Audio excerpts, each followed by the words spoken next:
রাহাত একটি বড় অফিসে কাজ করে। প্রতিদিন সময় মতো মিটিং, ক্লায়েন্ট আর কাগজপত্রে ডুবে থাকে। একদিন লিফটে ওঠার সময় হঠাৎ মোবাইল থেকে আজানের সুর ভেসে এলো।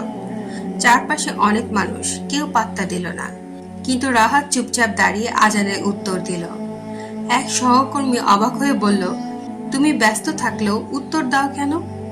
রাহাত শান্তভাবে উত্তর দিল, কারণ আল্লাহ বলেছেন, নিশ্চয়ই আমি আল্লাহ, আমার ছাড়া কোনো উপাস্য নেই। অতএব তুমি আমার ইবাদত করো এবং আমার স্মরণের জন্য নামাজ কায়েম করো। সূরা তাহা আয়াত ১-৪। তারপর রাহাত যোগ করল, আজানের উত্তর হলো সেই ইবাদতের প্রস্তুতি। ব্যস্ততার মাঝেও আজানের উত্তর দেওয়া হলো ঈমানের প্রমাণ। ভিডিওটি যদি ভালো লেগে থাকে তবে লাইক করুন, যাতে আপনার ভালোবাসা পৌঁছে যায় আল্লাহর দ্বীনের বার্তায়।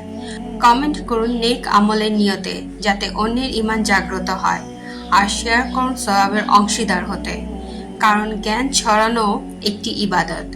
তাই লাইক করে সমর্থন দিন, কমেন্ট করে আপনার মতামত জানান, আর শেয়ার করে অন্যদের উপকারে আসুন ইনশাআল্লাহ।